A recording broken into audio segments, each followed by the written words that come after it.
पहला व्यक्ति, मूर्ख व्यक्ति। मूर्ख की पहचान क्या है? मूर्ख भी कई प्रकार के होते हैं। पढ़े लिखे लोग भी मूर्ख होते हैं। यदि आप मूर्ख नहीं हैं तो आप मूर्खों से दूर रहेंगे तो लाभ में रहेंगे, अन्यथा आपकी गिनती भी मूर्खों में होगी। मूर्ख व्यक्ति को आप अपना दोस्त समझकर उसे कोई रहस्य बताएंगे तो वह कभी भी राज नहीं रहेगा। आजकल फेसबुक और व्हाट्सएप पर ऐसे लाखों मूर्ख पाए जाते हैं जो अपनी और अपनों जिंदगी को जगजाहिर करने में लगे हैं। वे अपने जहरीले विचारों से अवगत कराते रहते हैं। वे इस माध्यम का सही उपयोग करना नहीं जानते हैं। मूर्खों की कोई निश्चित विचारधारा नहीं होती। यह भी कहा जाता है कि मूर्ख व्यक्ति से ज्ञान की बातें नहीं करना, वह कुछ का कुछ समझ लेगा। मूर्ख व्यक्ति का आप कितना ही भला करे, वह कभी भी पलट जाएगा। मूर्ख व्यक्ति के साथ सोच समझकर ही व्यवहार करना चाहिए। हो सके तो उससे बचकर निकल जाए तो ही अच्छा है। यदि आप उसका विरोध करेंगे तो खुद भी मूर्ख साबित हो जाएंगे। पढ़े लिखे मूर्खों से समाज और राष्ट्र का ज्यादा नुकसान होता है। हमारे देश में बहुत से राजनेता, अभिनेता, कलाकार, साहित्यकार और पत्रकार बंधु मूर्ख है। आप जरा इनसे बचकर ही रहें। दूसरा व्यक्ति, शराबी व्यक्ति। आप सोच रहे होंगे कि शराब पीने में क्या बुराई है। इस देश में सबसे ज्यादा अपराध शराब पीने वालों ने ही किए हैं। शराबी कई तरह के होते हैं, देवदास, औघड़, शौकिया, लती, अपराधी, राजसी आदि। इनमें से कुछ सही और कुछ गलत हैं। हो सकता है कि आप भी इनमें से एक हों। आपके बहुत से दोस्त होंगे जो शराब, शबाब या कबाब के दीवाने होंगे।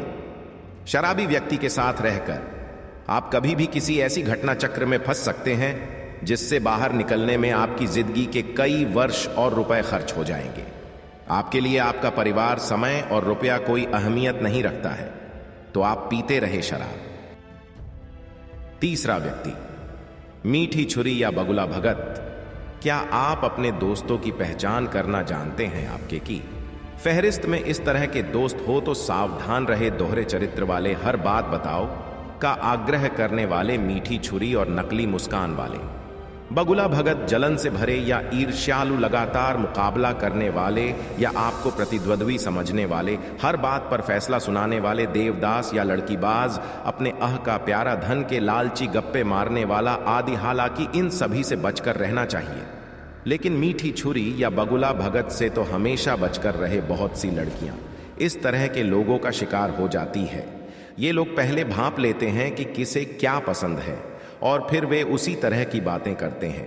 वे हमेशा हंसते, मुस्कुराते और सकारात्मक सोच को प्रदर्शित करते हैं। दोस्ती करने का यह उनका तरीका होता है। ऐसे लोग बड़ी मासूमियत से आपकी जिंदगी का हिस्सा बनते हैं और आपकी अच्छाई का फायदा उठाते हैं, और जब तक आपको होश आता है वे आपका फायदा उठाकर निकल जाते हैं। हालांकि उनमें से कुछ का मकसद कुछ और भी रहता है। अच्छे विचारों में लिपटे ये लोग आपको आपके परिवार के प्रति विद्रोही भी बना सकते हैं, या हो सकता है कि इनका मकसद आपसे शादी करना हो। चौथा व्यक्ति, नकारात्मक व्यक्ति। बहुत से लोग ऐसे होते हैं कि उनके समक्ष कुछ भी कहो, वे तर्क वितर्क करके उसमें नकारात्मकता ही खोज लेंगे।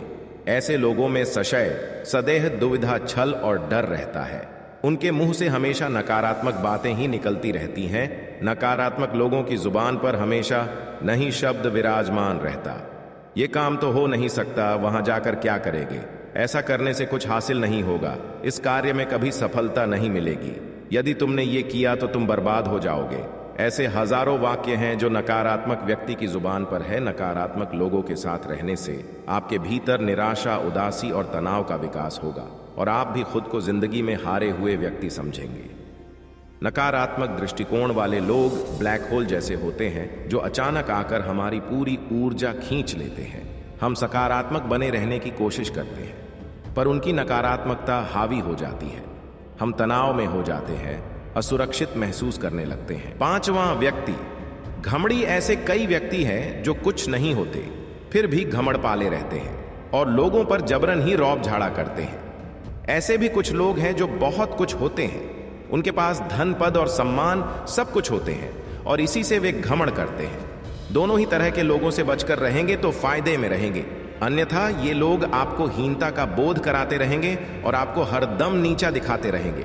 हाँ, यह बात सही है कि हर व्यक्ति में थोड़ा बहुत घमंड तो होता ही है, लेकिन कुछ ज्यादा ही घमंड है तो फिर वह आपका मित्र तो कतई नहीं बन सकता।